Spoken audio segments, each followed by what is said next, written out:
Ó, gente, Papo Reto de hoje vai falar sobre a celebração, essa solenidade bonita que nós vivemos hoje de Corpus Christi. A gente vai acompanhar esse VT e depois eu falo pra você, tem aqui alguém... Ah, com ele? Já ele aqui, olha, veja, ó, olha quem vai estar comigo aqui, ó. Eu falei que era um padre importante, queridíssimo, maravilhoso, Padre Lúcio. Padre Lúcio. Padre Juarez. Ah, que beleza. A gente quer abraçar, não pode, mas então sinta-se abraçado. Muito obrigado por você estar aqui com a gente. Padrinho aqui. de ordenação, bênção, padrinho. Deus abençoe, olha, viu? Olha, tem fala que é de ordenação. De ordenação, não, deixa bem claro. Não. Eu tô com 30, você tá com 29. 29, deixa bem claro isso. Isso mesmo. Senta, Padre Lúcio. A gente vai conversar hoje sobre essa festa bonita de Corpus Christi. Padre Lúcio, todo mundo conhece. Padre Lúcio aqui, ó, tá com a gente aqui. Padre Lúcio faz o programa, o Santo Terço, né? Hoje às 6 horas. Faz também o Terço dos Filhos do Pai Eterno, às 20 horas. E tem também a novena de Maria Passa na Frente de manhã também. Às 8h05. Às 8h05, né? Que beleza. Olha que beleza, gente. E a gente vai ver um VT agora, depois a gente vai conversar mais. Vamos lá.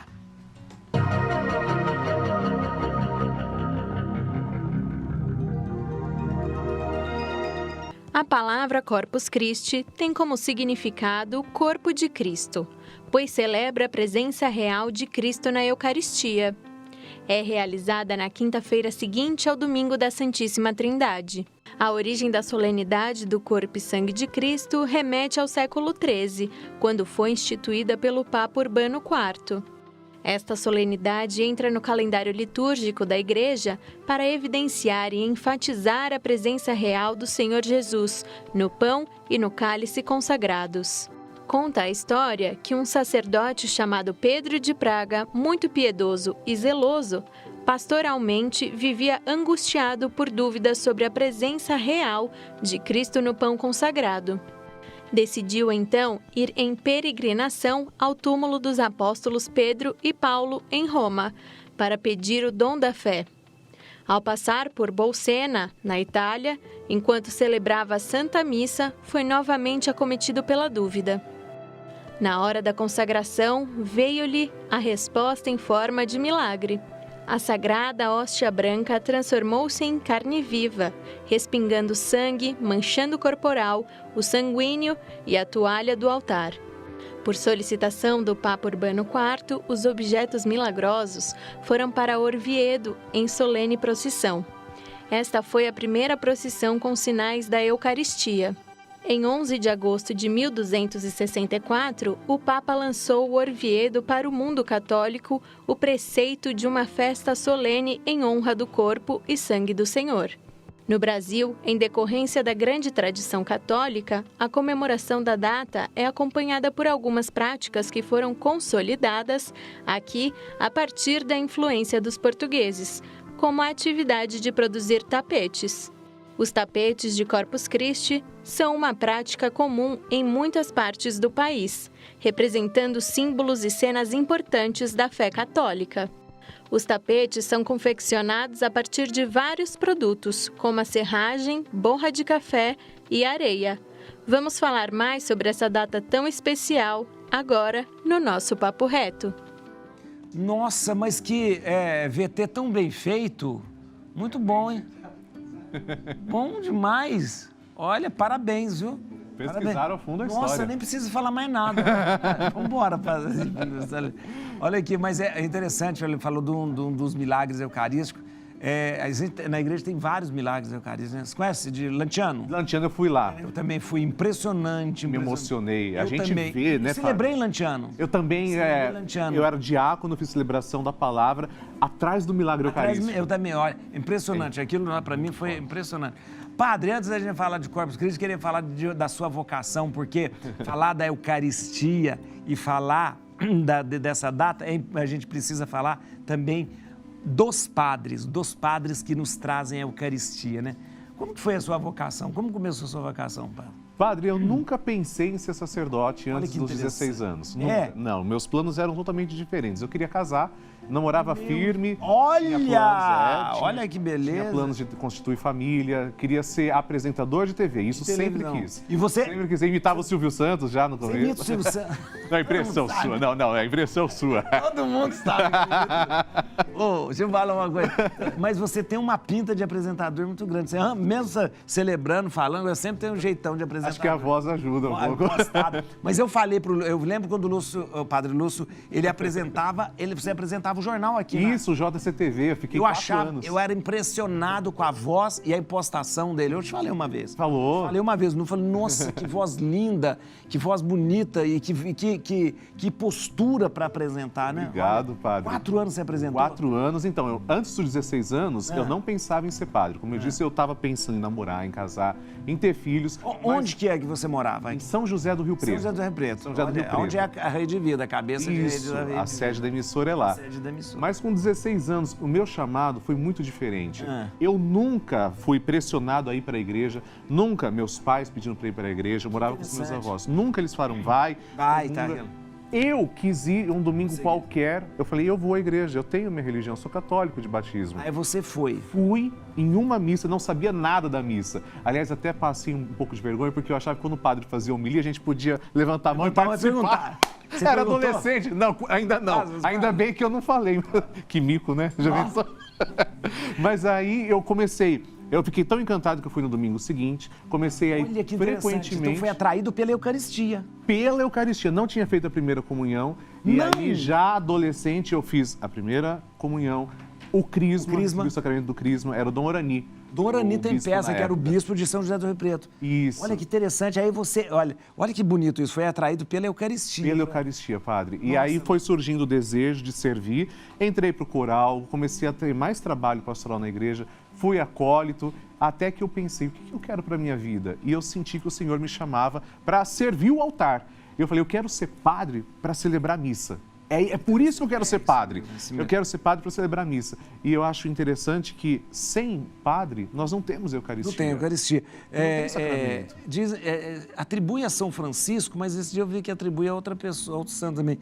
Diz que São Francisco diz, se visse um anjo e visse um padre... Isso, primeiro saudava o padre. Ele primeiro se ajoelharia diante do padre, beijaria a mão do padre e depois o anjo, porque o anjo não pode trazer a Eucaristia, o padre sim. E é interessante isso que o senhor falou do anjo, padre, que eu acho, veja a dignidade nossa. Nem os anjos podem comer o corpo de Cristo. Eles não comem, nós podemos. Gente, já pararam para pensar que maravilha? Não é o pão dos anjos, é o pão dos homens. Dos homens, olha que privilégio que a gente tem. Aliás, o canto eucarístico, né, composto até por São Tomás, panis angélicos, é isso, né? Isso. Panis angélicos, fit pan hominibus. Pão dos anjos se fez pão dos homens. Olha aí que bonito isso. Muito bonito isso, no panis angélicos, é muito bonito. Padre, que bonito isso, uma vocação que nasceu da Eucaristia. Isso são as vocações dos santos que nascem assim, desse jeito, por causa da Eucaristia. Aí o senhor, eu lembro como o senhor diácono, o senhor já trabalhava aqui na Rede Vida, já apresentando o terço já. Entrei em 2010 para a Rede Vida, então já tem 11 anos. Eu fiz faculdade de jornalismo. Ao mesmo tempo que eu estava no seminário, eu fiz faculdade de jornalismo também. Então, você é jornalista também. Sou jornalista. Olha que demais. Fiz faculdade e locução também, apresentação. Locução, sim. Olha que voz, gente. Mas eu não canto tão bem igual você. Eu tô no começo ainda. Eu vou falar. Você já gravou o CD, não gravou o CD? Gravei, mas você já gravou um monte, eu gravei o primeiro. Padre Lúcio, olha que beleza. A gente está falando, eu fiquei muito emocionado saber que sua vocação teve um chamado tão bonito assim, a partir da missa. Por isso você celebra a missa com tanto amor e por isso você tem tanto carinho com a Eucaristia. Nossa, né? Então quando o bispo me perguntou por que você quer ser padre? Padre não é para carreira, não é para nome. Eu falei, eu quero ser padre para celebrar a Eucaristia, para celebrar a missa. É isso que me deixa feliz, me faz completo, celebrar a Eucaristia. E por isso que eu falei para ele, eu quero ser padre por isso. Padre Lúcio, deixa eu te falar uma coisa, vamos falar um pouquinho de Corpus Christi.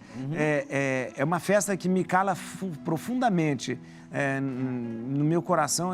Nesse dia, eu tenho sempre muito amor a essa festa, porque é uma maneira da gente expor também a nossa fé publicamente. Se bem que a gente, esse ano, como o ano passado, nós não estamos fazendo a procissão, mas a procissão constitui liturgicamente a festa de hoje, né? Para as pessoas verem, né?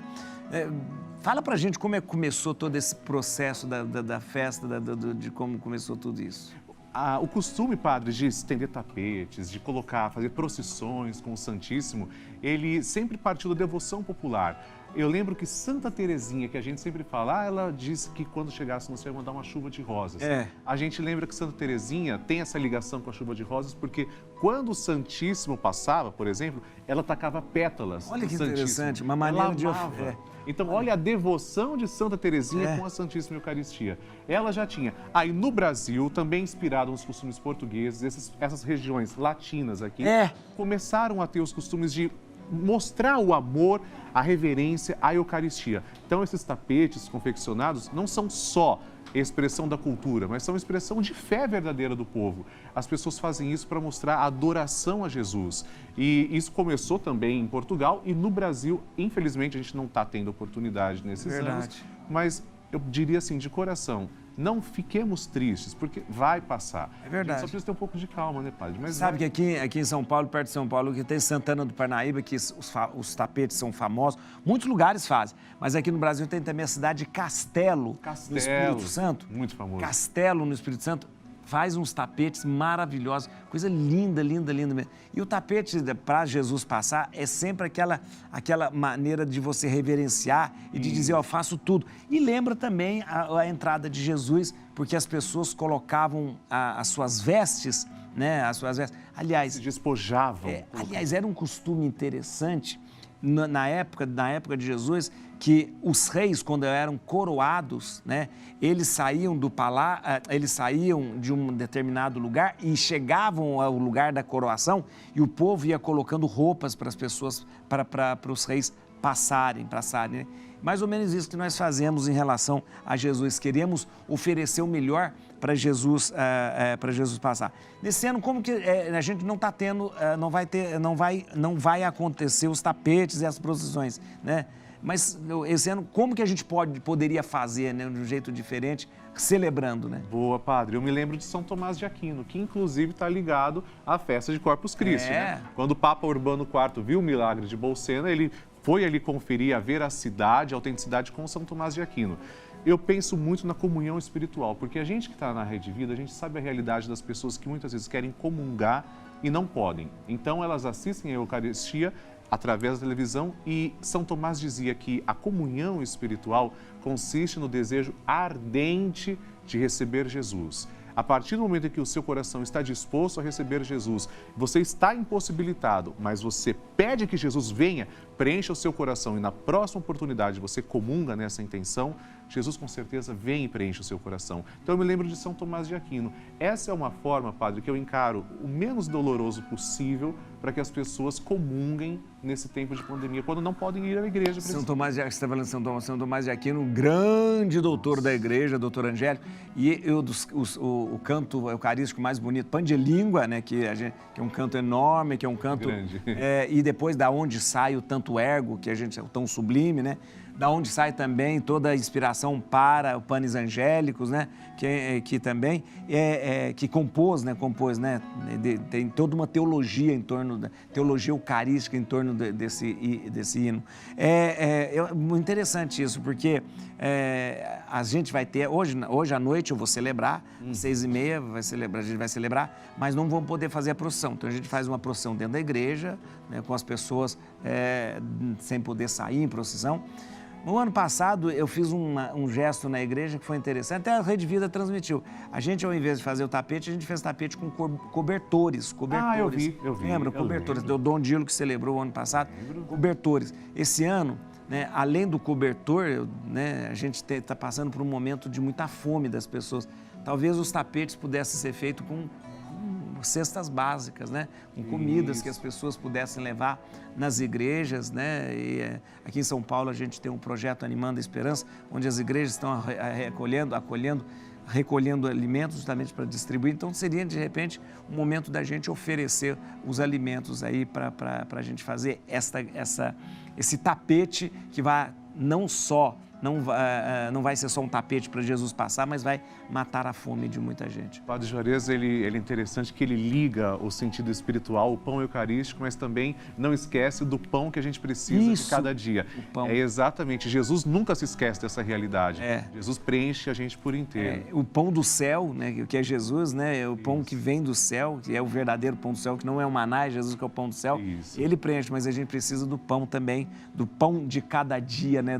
Lembrar dos pobres é o que Jesus pede. É verdade, é verdade. Você falou dos milagres. Você acha que os milagres eucarísticos são tão impressionantes, né? Ontem não, esses dias eu falava com o padre Fábio Vieira, que foi que está muito junto a todo o processo de canonização do beato Carlo Acutis. E o Carlo Acutis, ele era um grande divulgador dos milagres eucarísticos, né? Sim. Pesquisador dos milagres eucarísticos, chegando a descobrir mais de 400 milagres eucarísticos. Você acha que os milagres eucarísticos são pouco explorados por nós padres? Nós falamos pouco? Falamos pouco. Eu acho que a gente deveria aproveitar mais, porque dizia um grande teólogo que os milagres são assinatura de Deus. Então os milagres acontecem não é à toa. Nosso Senhor, Ele faz o que Ele quiser. É onipotente, onipresente, onisciente. E Jesus, quando disse, isto é o meu corpo, Ele não falou isso simboliza, isso representa. Aliás, Padre, eu queria fazer uma surpresa para você. Sim.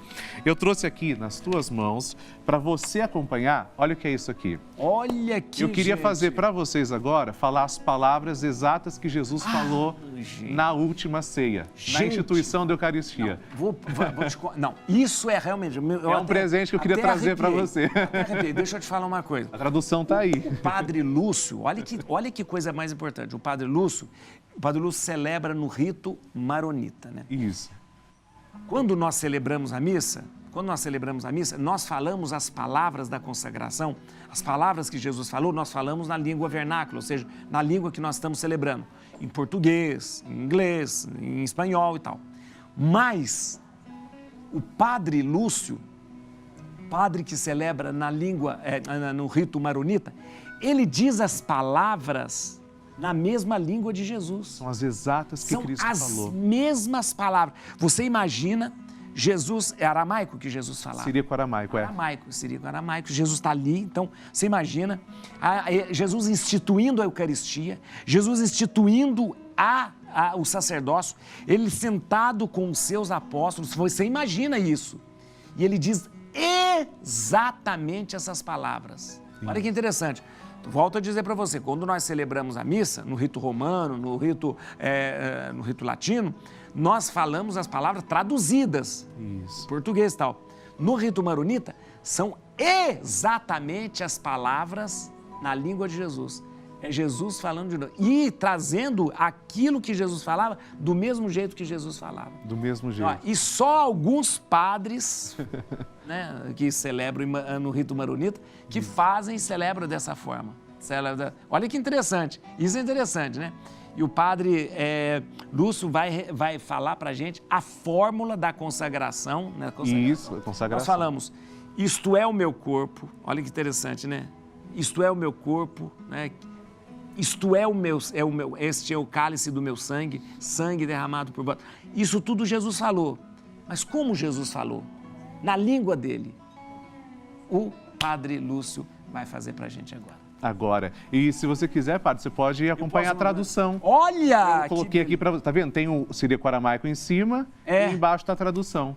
Olha que interessante. Eu preparei de surpresa para você, porque eu queria dar um presente para todo mundo no dia de Corpus Christi. Barak em hebraico. Eu vou fazer com você, ó. Não, você vai fazer agora bem bonito para o pessoal ver em casa como são exatamente as palavras da consagração em aramaico, na língua de Jesus, quando se celebra a missa no rito maronita, como se diz as palavras. Vamos lá.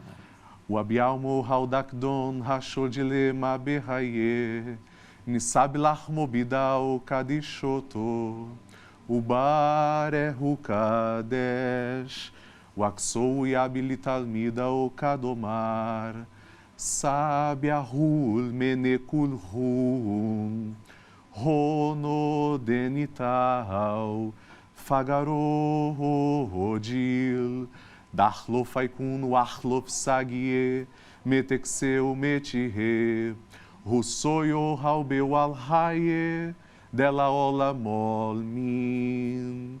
Então nós cantamos essas palavras. E agora o que eu falei, eu queria que o senhor traduzisse então. Que lindo, que lindo, que lindo. Olha que lindo aqui, ó. E ele falou assim, naquele dia em que antecipou a paixão sua, que deu a vida, tomou o pão nas suas mãos santas e abençoou e santificou. E partiu e deu aos seus discípulos, dizendo, tomai, comei disso todos. Sabe como que é? Sabe Ahul Menekul Hum. Tomai, comei disto Disso todos. todos. Depois, este é o corpo meu. Ronodenital Fagarô Dil, corpo meu. Fagarô Dil, corpo meu. Que para vós e por muitos É partido e dado para o perdão dos pecados e a vida pelos séculos dos séculos. Que lindo, que lindo, que lindo. A consagração do vinho, posso? E a consagração do vinho agora, vamos lá. Isso é o pão. Né? Isso. Então, você tem a consagração do pão e depois, na língua de Jesus, em aramaico, ele, como é que é? Ohanu Alkosodamziho, Menhanro, Umen Mayo, Ubare Hukadesh, Waksou Yabilitalmida o Kadomar, Sab Istal Menekulhun, Ronodenital, Dmodil Diatik Dato, Darlofaikun, Arlof Sagie, Meteshetu Metiheb, Russoyo Haubewal Haye, Delaola Molmin. Do mesmo modo, estou traduzindo porque eu entendo tudo. Do mesmo modo, sobre o cálice misturado de vinho e de água, abençoou e santificou e deu aos seus discípulos, dizendo, tomai, bebei disto todos. Esse é o sangue meu da aliança nova, para vós e por muitos, e derramamos e dado para o perdão dos pecados e a vida pelos séculos dos séculos. Vocês perceberam que a mesma tradução. Quando nós celebramos em português, nós estamos falando as mesmas palavras. Mas o bonito e o diferencial, né, no momento do rito maronita, é que você vai lá atrás e traz exatamente as mesmas palavras de Jesus. E isso, padre, eu acho tão bonito porque é o que acontece na Santa Missa. É Jesus quem está partindo de novo a Eucaristia com seus discípulos, ceando, se entregando por nós, se sacrificando e ressuscitando por nós. Muito bom, Padre Lúcio, que presente maravilhoso. Sua presença aqui com a gente, primeiro, depois trazendo uma riqueza tão grande da liturgia maronita, né? E obrigado mesmo pela sua vocação tão linda. Obrigado, o senhor também por ser meu padrinho. Ah, isso mesmo, Ele, Deus meu abençoe, olha, é isso mesmo. Tá vendo? Padre, muito obrigado, viu? Obrigado. Feliz Corpus Christi. Feliz Corpus Christi para o senhor, viu? Muito obrigado, que bom. E às 6 horas tem o terço, né? 6 horas tem o Santo Terço. Santo Terço, e às 8 horas de novo. Às 8 horas também temos o terço do Pai Eterno.